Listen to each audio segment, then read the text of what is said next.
there's a lot of loneliness. There's a lot of desperation and disconnection. What do you think your roles are as priests, as nourishers of the spiritual self, are now in 2025?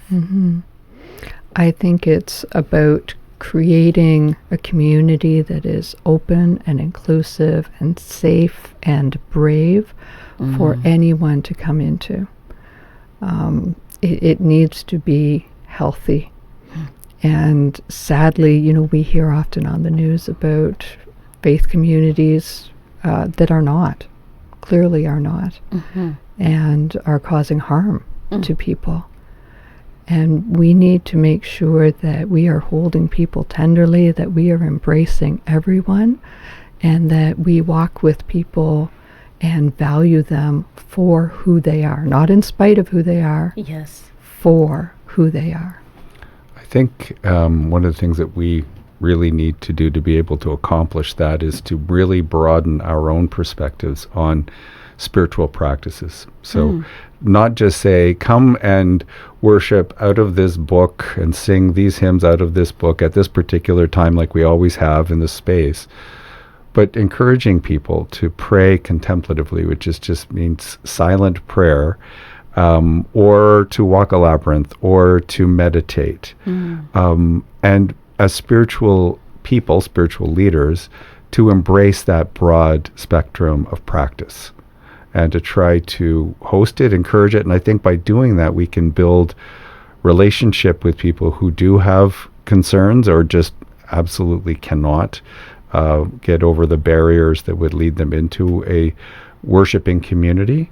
But we can still be part of that spiritual journey of theirs, especially if they've never, experienced that before. They don't know how to do that. So creating a space that is safe, and also being, I think it was Lisa Miller says in her book, we can be trail angels and trail guides for people to be able to walk that journey and learn how to do that will help them, whether it helps, the church or not isn't our number one priority. It's helping them to be as fully connected to the divine as they can be. There's a part in the book where she takes them. She's working at a mental institute as a young physician. She's still completing her doctorate, and she's working with patients who are schizophrenic and really suffering, and she takes them through a religious practice, a Jewish practice. What did you think when you were reading that? I loved it. It illuminated something that I have known intuitively, and she put words and meat to it. So there was some upset on that ward because there was to be no recognition of Yom Kippur, which is the most important holiday in the Jewish calendar. And so she got her grandmother's prayer book, and she did her best to lead a service. And what she found was that people who often isolated themselves, would sit staring at the wall, didn't want to have any social interaction, were participating fully. It was like the light had come on for them. And in fact, some of them began taking on leadership roles. Yes. And they knew the words, and they got involved, and they were chanting. And their mental health, you could see that it was being nourished, that they were growing towards wholeness. And I think that ritual and prayer has that ability. I see that when I go into long-term care homes. Yes. And people that might have been, even appearing as if they were asleep. You start singing a hymn and they perk up, and often they know all the words. It is beautiful. There's something about the ritual that seems to immediately connect you with being sacred and being held is what I got from that chapter was that the people in that group started to feel like they were seen. Mm-hmm. You know, It was also, and this is what Lisa will talk about later in that book, after a lot of time spent with people and a lot of research. But this was that innate spiritual part of those people that had been suppressed in that environment. And now they were able to make that connection. And it was like, okay, we've taken care of their physical needs. They're fed, they're housed. When they're really struggling, we give them medication, which makes them feel better, or at least they don't feel as bad. We look after other aspects of who they are, but we weren't looking after that spiritual part, and we weren't even allowing them to engage in that spiritual part. And now they're able to be fully human. And so I agree with what you said about ritual. These were people, obviously, who had experienced, most of them had experienced that ritual before. So there was I get a chance to live out something. And we see this in church all the time, where people, many years ago, decades ago, they learned a certain ritual, and when they get a chance to, it just sort of comes back to them. It could be that they haven't done it in years, but it just comes back to them. I think that's part of it, but I really think the rest of it is just they actually had a chance to live out their spirituality, and they had not had that, and that is what brought them to full life in that moment, and allowed them to do things and say things that they were otherwise, or at least they believe they weren't allowed to in that environment. So, yeah. And so, back to the earlier question about, has your work as faith leaders, changed as we've emerged out of this very transformational time? Like, does what you do, does that become like the teaching of a practice so that people can understand that they are spiritual beings, whether they're in the church or outside of the church? The short answer is yes. I think we need to be very intentional about that. I think we need to help people to have safe opportunities to engage with spiritual practices and with spiritual communities. I don't think it is reasonable to expect people to just show up surprise on a Sunday morning. That's a scary thing to do for many people. Yes. So I think it's about offering more in the community or safe access points into the church building and into things that are going on within the church, like, I don't know, an Earth Day celebration or an open mic night or a meditation group. I think that's important. But it also occurred to me as you were asking that question that in terms of our ministry, a lot has changed. For example, 5 years ago, we weren't doing a podcast. We weren't using Zoom. No, that's we right. weren't live streaming our services. No. So we've had to learn how to connect with people through technology as well. And I think that's been an important thing. Yes, I just think we've got to continue to be creative and open to all sorts of new possibilities in terms of practices, in terms of environment. I can just say as church leaders, we do that while we continue to nurture people who want to continue with the rituals that they've always experienced, and don't want to see change and don't want to see difference, but still help them to connect spiritually and to grow spiritually. Now, one of the ways we do that is what we're talking about today is the kind of message we would be sharing with those same people. So they might still be praying the same prayers, they might still be singing the same hymns, but we're giving them a different message. And we're hoping it's a message that will lead them to a deeper spiritual connection with the divine. And also when they're out in the world outside of the church, they're embracing that and encouraging other people to do that as well.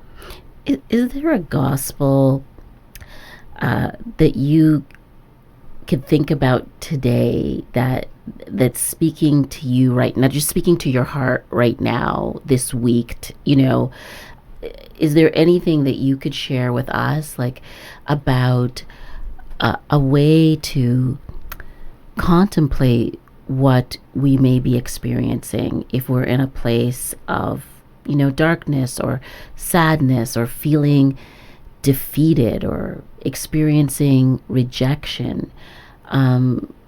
Where would we enter a gospel story today?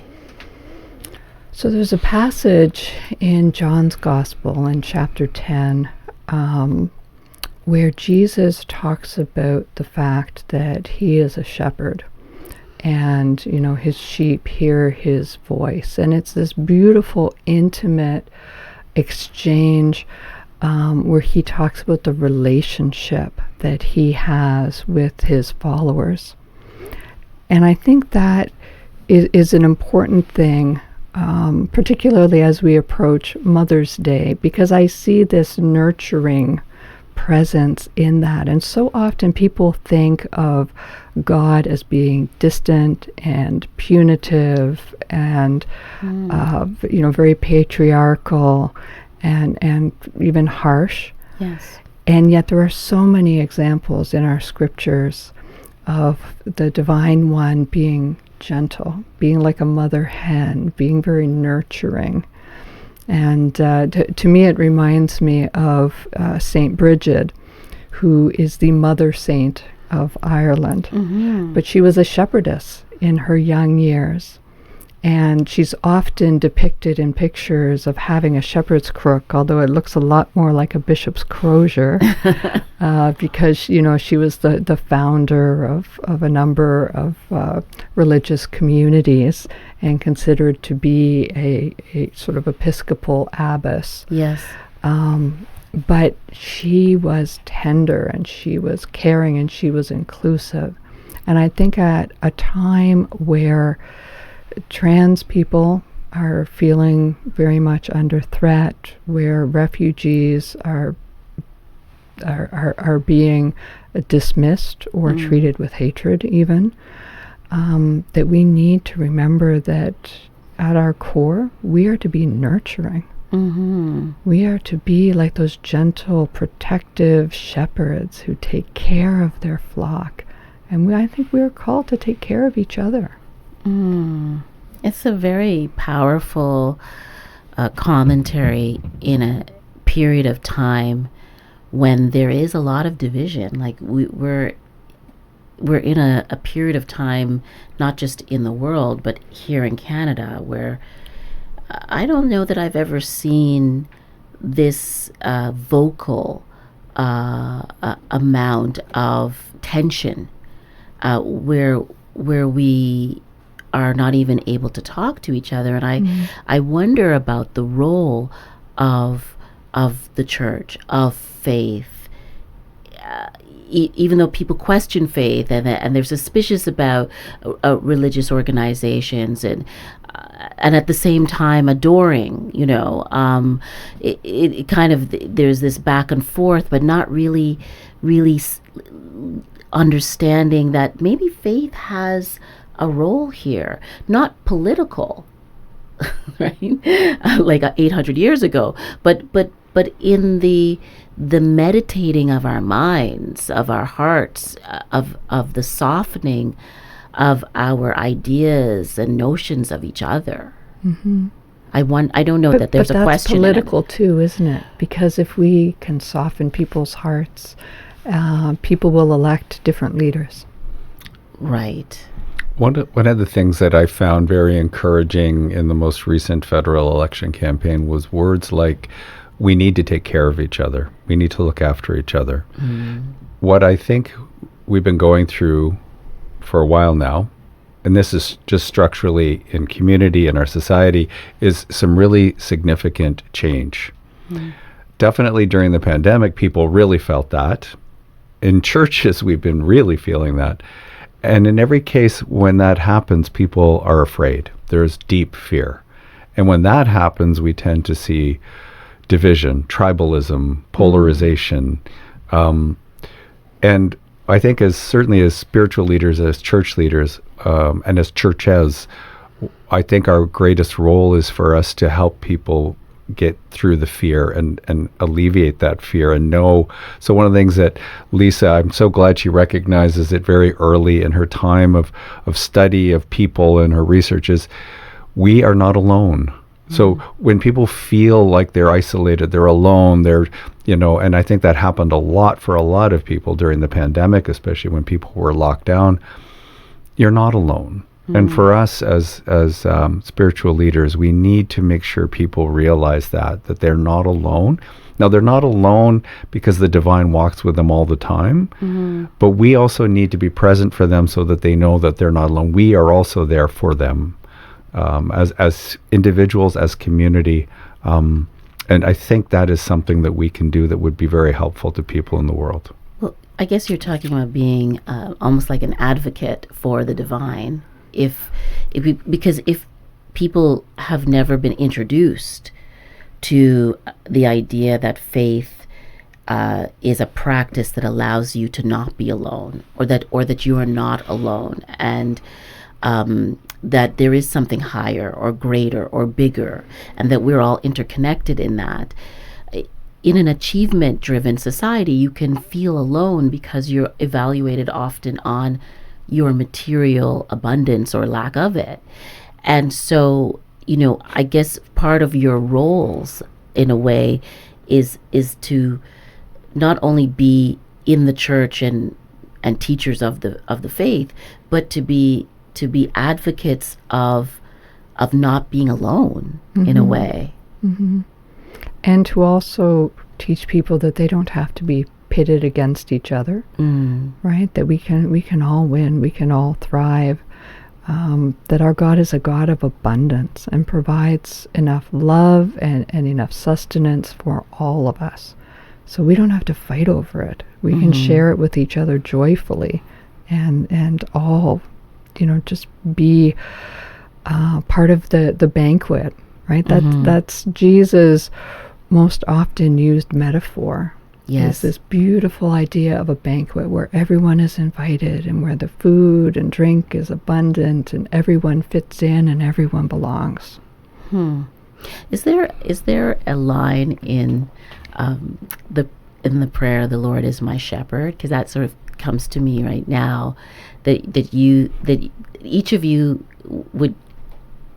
can share and is relevant to what we're talking about. I think for me, it's the line that He restores my soul.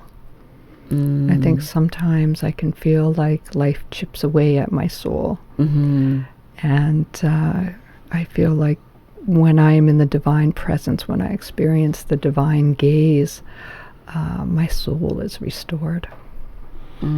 That was what came to me as well. But I would just say, I think for a lot of people, the line about which basically just says, you never walk alone. God is always with you. God walks with you in the darkest valley, means that God is always present.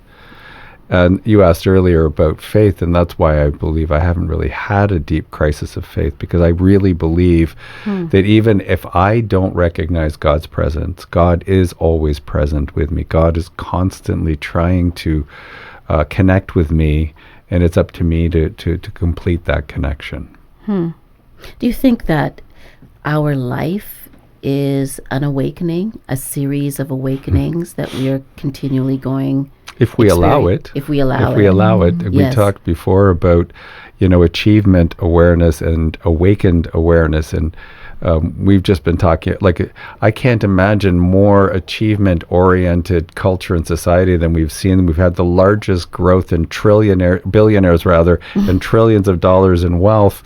Talk about hoarding and trying to take abundance and trying to keep it to yourself when there's plenty for everyone. And I can see why so many people are feeling left out, and so many people are feeling like they're just having to fight too hard just to exist. And I think it's real, and I think people are really experiencing that. And we've got to find a way to help people feel as though they are not, constantly in a battle.